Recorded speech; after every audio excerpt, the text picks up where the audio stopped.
Hello everyone, Justin Mihalinec, Nativo. We have an all-star cast today to talk all things social. So I want to kick it off with a question. All right, here we go for the group. How do you strike a balance between promoting your product or service and providing valuable content to your audience on social platforms? I guess I can jump into that one since I have the mic. So I think it's really all about knowing what your consumer wants to hear from your brand, right? I think, at United Airlines, we've done a lot of digging into this, and I think what we've seen work in a lot of our social channels is probably a different thing in each of those social channels. So definitely trying to make sure that we're putting the right content in the right place for that right audience. Knowing who our organic audience is versus our paid audience is also something we dig into. But I think what we've really seen work are travel tips and tricks, right? Like we actually have this one video that worked amazingly. We called it hot dog or hamburger, and it's all about teaching people how to put their bag into the upper compartment, making sure that you're actually doing it in a way that is a hot dog versus a hamburger. So it's really just trying to find out those unique ways to reach your audience, and surprising to like that was useful information.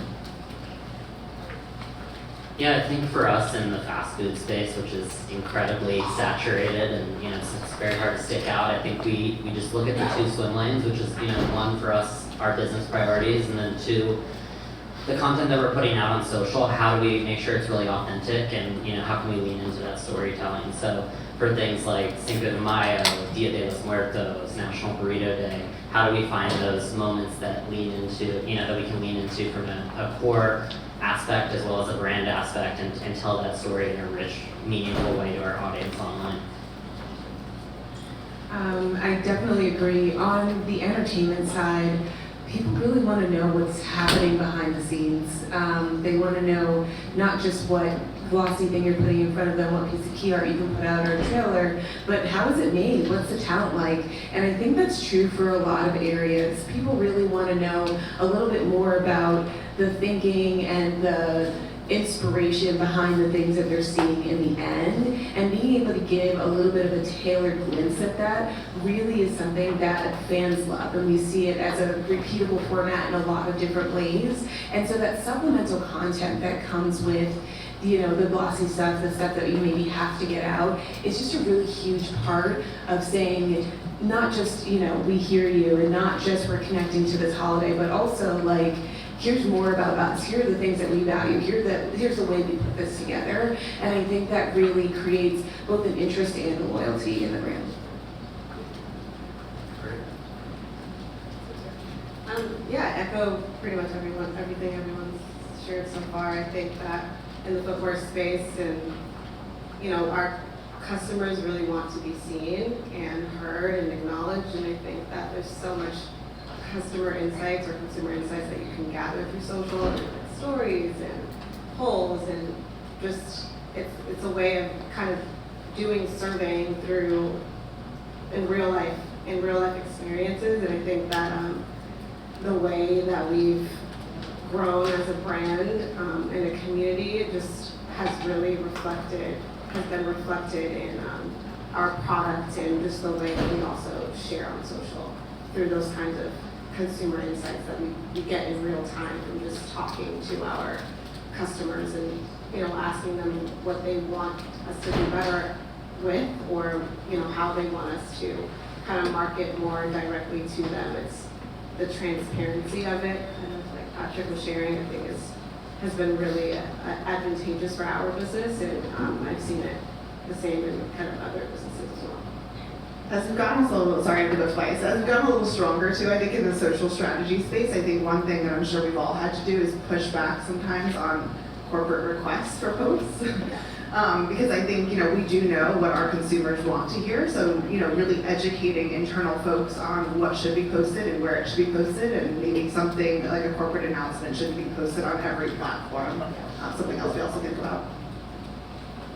Great insights. I want to ask, what role does storytelling play in your social strategy, and how do you measure its impact?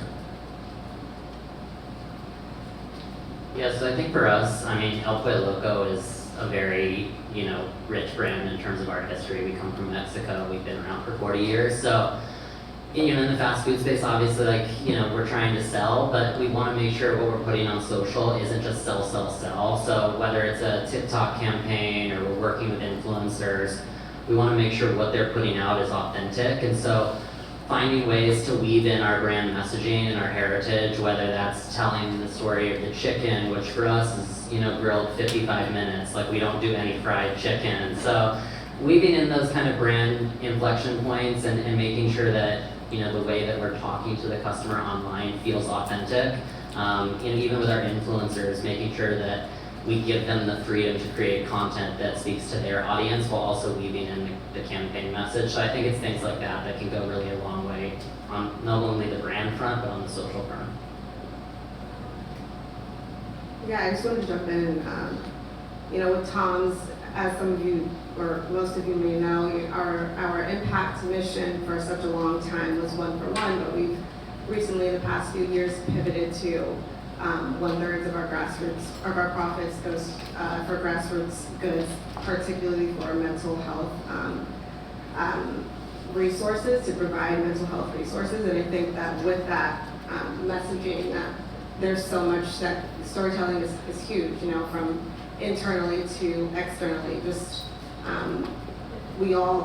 we're human beings, you know, we as people inform the culture, and I think that sharing our stories and hearing from others, our impact partners about stories that the people they work with share, I think all adds to this overarching brand transparency, just, you know, real life experiences that inform.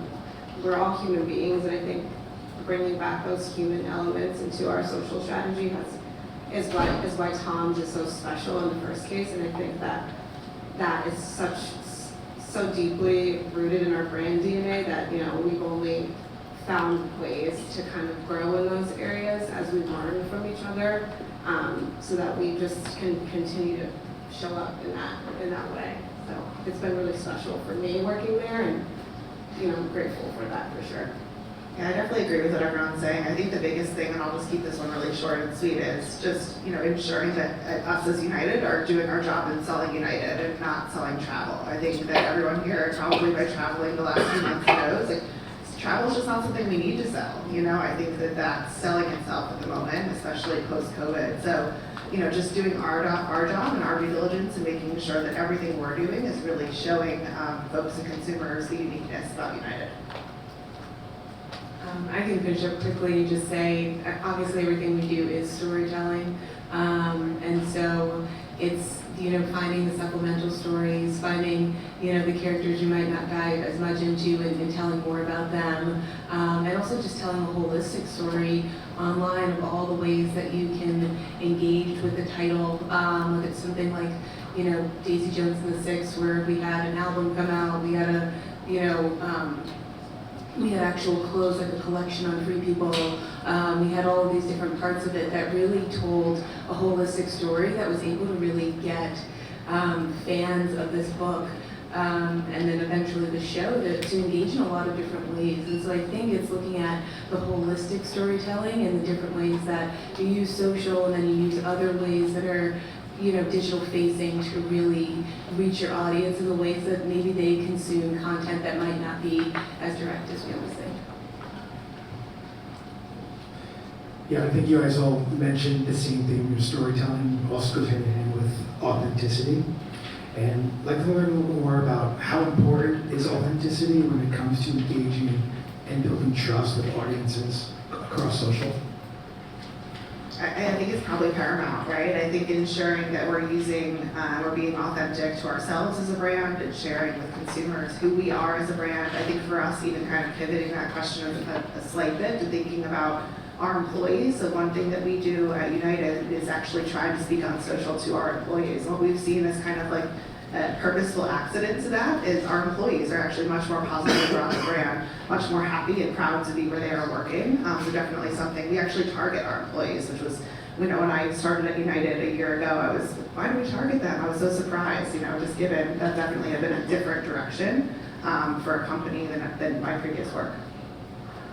Yeah, I think on the authenticity side for us, Like we do a ton of work on TikTok and in the influencer marketing space, and so we really try to choose people who, one, can speak to our core audience. You know, over 50% of our audience is Hispanic, and when we're choosing these influencers, like for me, it's much more important that somebody can authentically speak to the product, the El Pollo Loco brand, and what we're doing, versus somebody who has 1 million followers and is just, you know, wanting to work with us for a chat or for a specific campaign.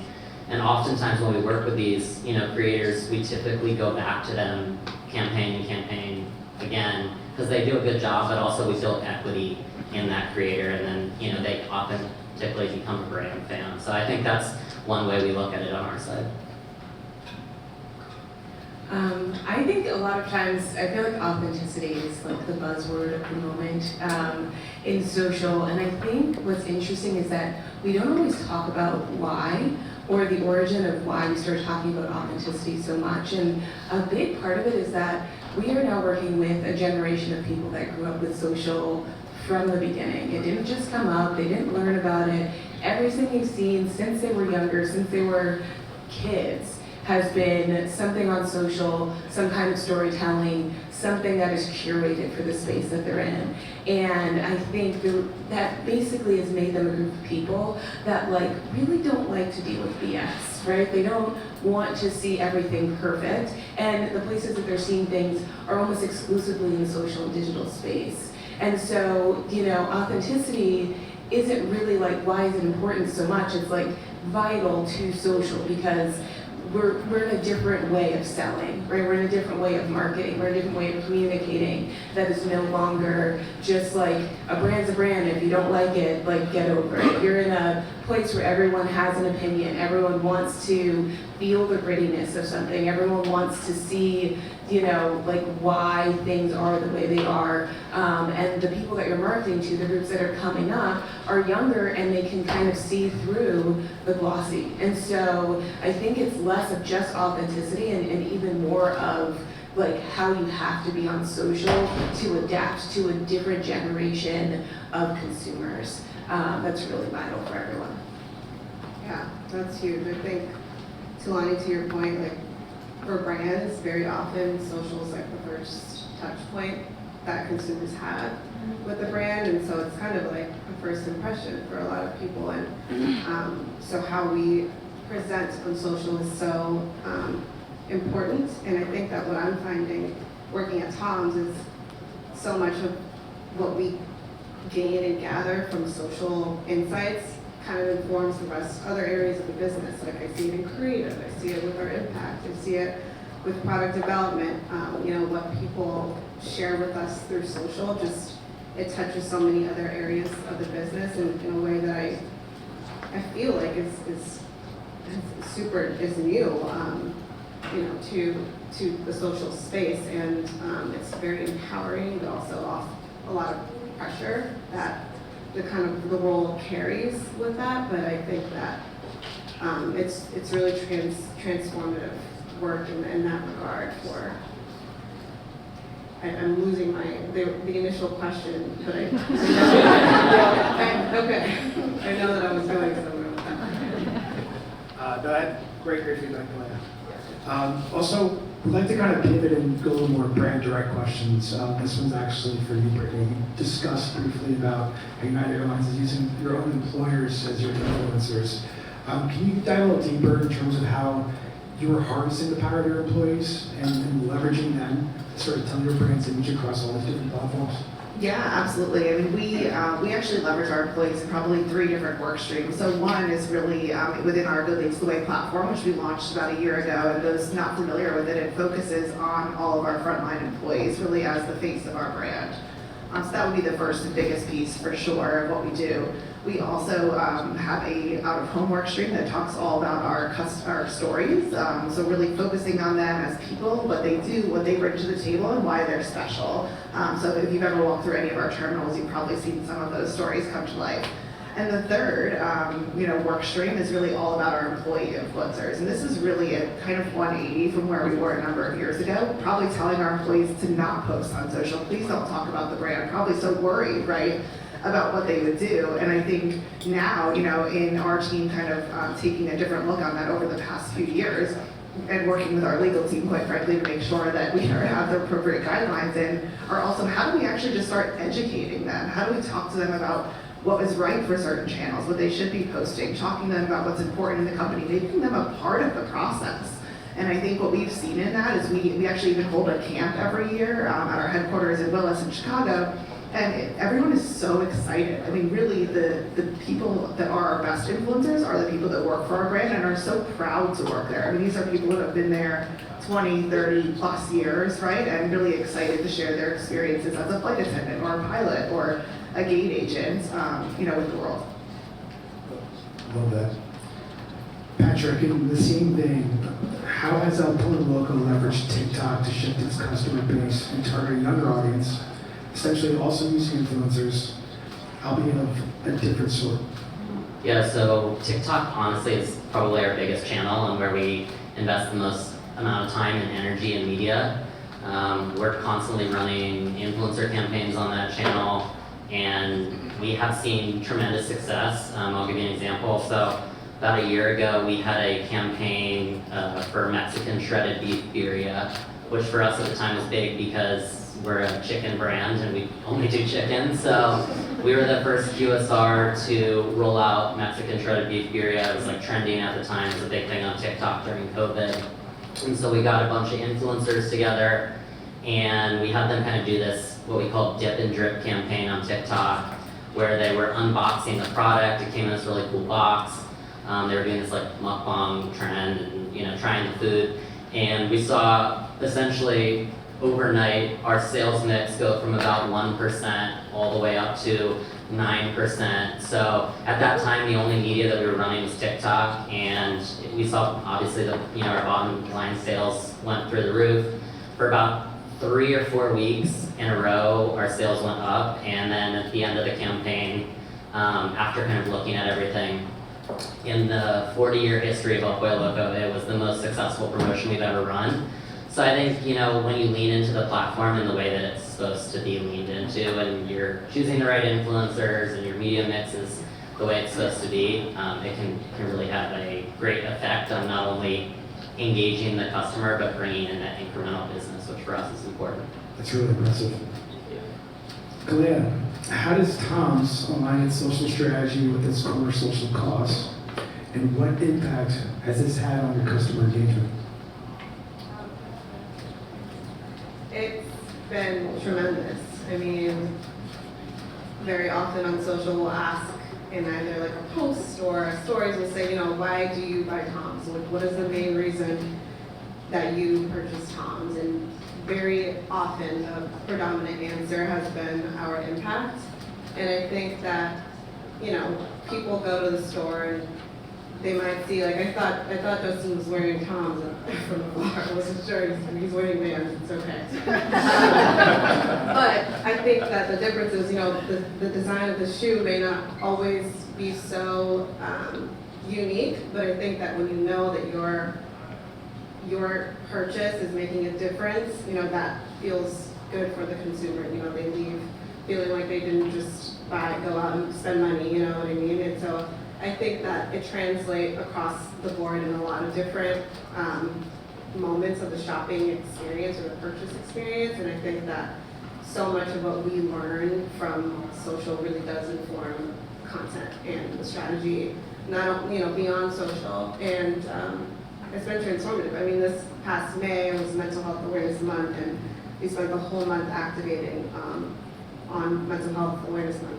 doing a tip, literally 31 tips per day, and working with a slew of influencers that have gone through their own mental health journeys and kind of sharing that storytelling messaging across social. And you just see it, the collaborative effort really coming across, and wearing our impact on our feet is something that we really speak about at Tom's. And so I think it just is, like I mentioned earlier, it's part of like the brand ethos. It's literally living, breathing our impact mission. And I know a lot of brands have incorporated impact into their messaging now. And for Tom's, I'm just so proud to work for an organization that has really been born through that identity and has not lost it over the years. So. Thank you for the insight. Talani, in today's fast-paced digital world, how can social strategies be designed to cut through the noise and capture people's attention? There's so much content. There's always something new, something else to grab your attention. And I think when you're looking at strategies, especially entertainment, I think it's a little bit of what I was talking about before, the multiple touch points. So how are you bringing people in? What are the ways that you're grabbing their attention? You know, we are lucky to have a real ecosystem between, you know, Amazon Music and the broader Amazon and all of that. And so that's definitely an important way. But I do think that breaking through the noise is a little bit of what everyone's talked about. It's the choice of the right platform. It's something that is going to keep your attention in a way that is unexpected. So I think, you know, there's a lot of formats that we all use with, you know, content and what we have to put out before each launch or anything like that. But I think it comes a lot from the internal conversations. Who's thinking big? Who is having conversations about what's going to be different? And how are we basically like really paying attention to the trends that are happening and then finding better ways to do them?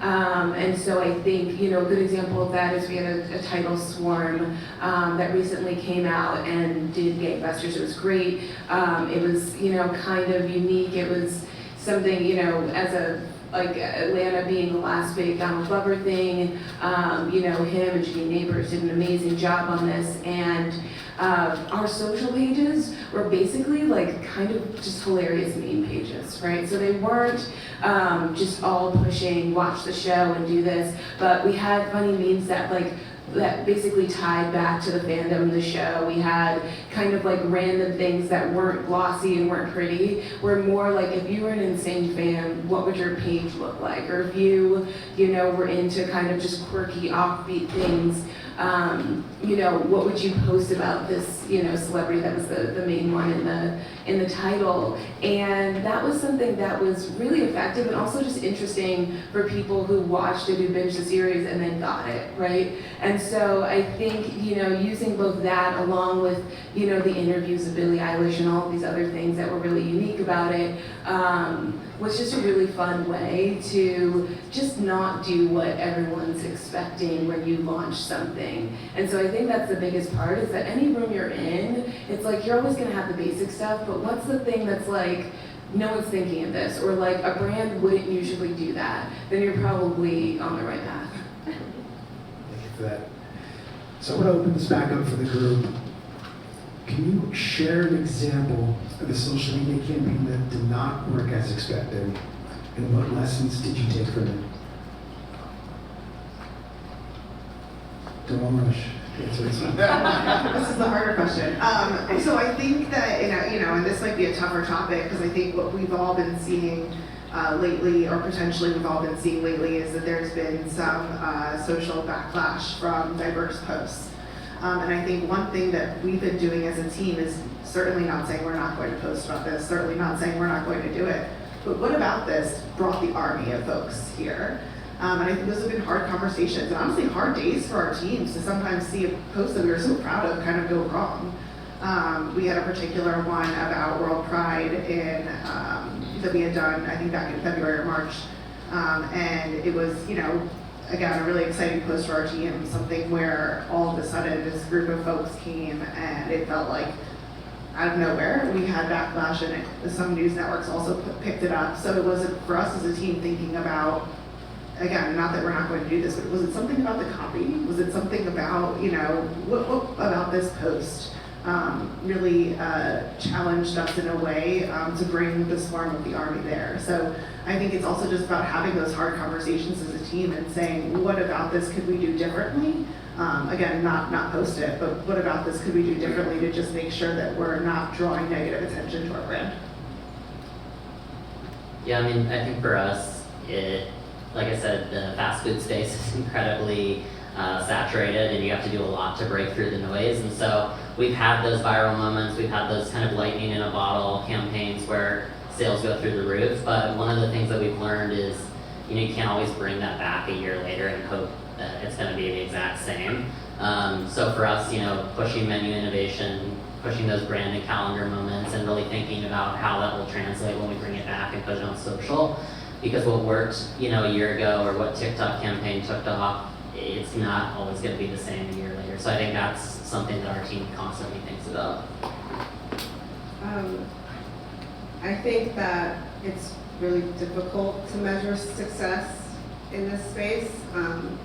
So to speak, I think that we just cannot please everybody. And one thing that I, recognized, when you asked the question, Justin, I thought of the Mental Health Awareness Month campaign, or it was really our first time activating on Mental Health Awareness Month, and it was a digital first campaign, and I think that from a strictly social standpoint, I wouldn't have said it was a very successful campaign because of the way we showed up. It was very overly saturated every day, and that could be overwhelming for the consumer, but I will say, I think that it had success in other areas of the business and really was an opportunity for us to show up, for what our new impact message is as a brand, and I think that education, I would say that is successful. So I think it's understanding that there's going to be different ways to measure success across campaigns, and knowing ahead of time when you're going into it, what the questions are, what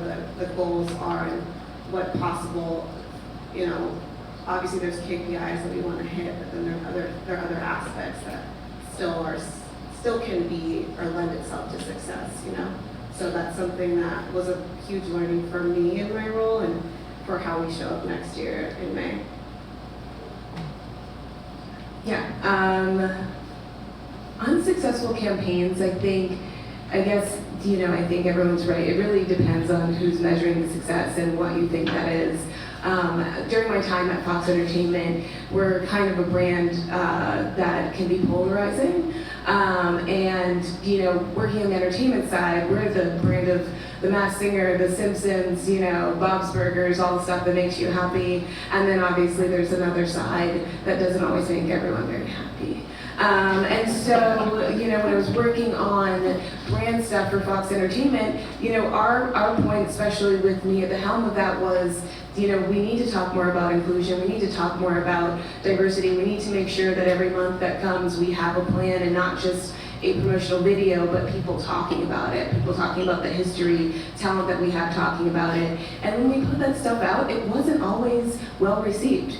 And not because there was a group of people that didn't like that were talking about it, just because it didn't always connect to the broader company authenticity and the other things that we're saying that were completely out of our control. And so it might not have been immediately successful in the fact that we wanted people to know that we were being genuine and that we really wanted to support all the people that we're talking about, and that our titles really did do that. But in the fact that someone's got to say it, like someone's got to do something different, even if it feels scary, even if the broader audience is not really the people that would be, people associate with what we're saying. We did it anyway, and I think it made an impact, and it changed the way the Fox Entertainment, specifically that side brand, was speaking on social, and it was authentic, and it was authentic to the people that were running it, and so I'm sure there's definitely big parts of it that were not well received at first, and some things that we really had to teach our audience, this is actually who we are on this side, and this is what we're doing. So, at first it was a little bit of an uphill battle, and it started to smooth out, but I think it's taking that with a grain of salt of like, what is unsuccessful really, and then how do we stick with it to really change that narrative. So I want to take the authenticity topic that we've been discussing and combine that with selecting influencers, right? There's a large choice to select from. How do you pick the right one and ensure that they align with your brand's product or service? I can start off with that one. So influencers is something I look after as well on our team. And I think, one of the pieces when I first started here that I was taking a look at it and educating myself on all the things that we were doing with influencers was really trying to move us from more of a transactional model to building and having relationships. So people are seeing consistent faces promoting our brand. We don't always have exclusive relationships, as many people probably know, flying throughout the world. You can't always fly the same airline. We have many partners that we also work with as well. But we do put a lot of pieces in place to ensure that, our influencers are not promoting Delta or are promoting Southwest the week before and then promoting United. I mean, that just automatically does not feel authentic to our brand. So putting those guidelines in, really working with our influencers to build out that relationship, how do we work with them to figure out a content calendar versus, again, can you please fly to this destination and promote this one flight for us? So really trying to move to that kind of relationship. Yeah, I mean, I think Brittany hit it right on the head. Like moving away, and a lot of brands are doing this, moving away from transactional one-off posts and more to influencer collective of people you use over and over and over based on success from campaigns. I mean, for us, even outside of the Birria campaign, we've had campaigns with tostadas and other products where if we pick the right influencers and it's authentic, our sales go through the roof for that module when we're supposed to focus on that limited time offering. But I think just the biggest thing for us too is when we pick these influencers, giving them the freedom to create the videos that work for their audience. I think, in the time that I've been at Pollo Loco, I've maybe asked somebody to reshoot a video like 3 times. So we're not the brand that gives you a script, asks you to do X, Y, and Z. I really trust the influencer that we're picking and that they could talk to our product and our brand in a meaningful way. Yeah, I think that I'll keep it short and sweet. TikTok has opened up this whole world of what is an influencer ?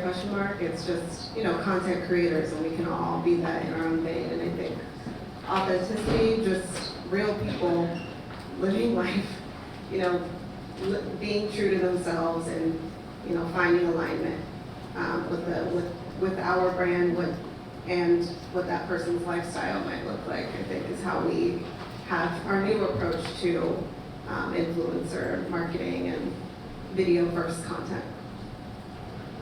In terms of influencers and authenticity, I think, it's kind of an obvious thing that happens all the time if you look at social a lot. Sometimes when influencers post branded things or things that are sponsored, they're getting a lot less engagement. They're getting a lot less likes, comments, all of that, and people kind of scroll by. And that goes a lot back to what everyone was saying, but really making sure that the people that you're choosing, whether it's micro or macro, are doing it in their voice, are leaning into the skills they have, and that you're finding creative ways to do it. So not just jumping on trends, but is there maybe a longer form thing where, I think we did this for Harlem this year, but we had an influencer do a full after show about Harlem, but about all of the different issues that these women were going through in the show. It was more long form, it was on YouTube, and we had cut downs across, but it was more authentic to her interview style and to what she was doing, and it wasn't a big, sponsored post, tune into this. It was more let's all have a conversation. And it really did garner a lot more chatter, interest, and overall drive to that title in a way that wasn't here's an influencer telling you to watch, but it was more of let's get the full breakdown. And so I do think that it's finding a number of unique ways to use influencers and knowing that it can't be one size fits all. You can't give them a script like you were saying. I think it's really, how do we play to their strengths, and then how do we do something, again, that maybe other people aren't doing. So speaking of following trends, so knowing that AI obviously has been all over the press the last few months, and it's obviously likely to play a larger role in shaping social strategies, everything from AI avatars as influencers, obviously ChatGPT helping with content creation. What potential risks and opportunities do you see with AI? I think from an advertising standpoint specifically, I think one, for now at least, our jobs are safe, because I think we've all probably played a little around with ChatGPT, and I think, it is helpful, and it's a helpful tool based on what you put in it, but it's not necessarily going to replace all of us as strategists, right? So I think that there's number one. Number two, I do think it's a helpful tool, right? So how do we utilize this to speed up things that we do in day to day, right? If you're just thinking about putting together decks or headlines or vision writing, I think some of that it's actually really helpful for. making sure that we're utilizing it in a way to just help us create content. It, again, won't kind of replace it, but I think it is just a helpful tool for all of us. Yeah, I mean, I think it's definitely something we're keeping an eye on. I mean, we haven't dipped our toe in the AI waters quite yet at El Pollo Loco, but it's really interesting to watch, especially like the influencer space. There's a lot of influencers out there who are like AI influencers. The record labels now are starting to go after people on TikTok who are making AI songs and getting those taken down. So it's definitely a really interesting space and something that we're kind of keeping an eye on our end. I think with social, we constantly have to be adaptable, and this doesn't feel like anything new. I think we've really utilized it so far when it comes to copywriting, and it's helped me to learn a lot. So I think it's just how you view it. I feel like as we evolve culturally, there's always so much to learn, and I think that it can, if you look at it the right way, it can only help influence and enhance the business and enhance our jobs. So I'd like to pause. Any questions from the group? Are you spending more time when your team is getting together for brainstorming ideas? Are you spending more time thinking about what's going to go viral, or are you spending more time, or hey, what can get us in trouble and cause controversy? We do a lot of what's working, what's not working, and why. And I think when we think of how to define, working, I think it's engagement. And I think for a long time, social used to be like, well, is this, who's following us? How many followers did we gain from such and such post or campaign? But I think it's more so, is this piece of content resonating? It's a lot of test and learn, so that we can take that education back, and that informs like what we might do as a pivot or what we might not do as a pivot. So I don't think it's ever, definitely do not approach things like, unless something extremely bad happened, we don't approach content like, well, what should we never do again? But it's also not like, what can we do to just quickly go viral at all? I hate the word viral, but you seem like a very nice person.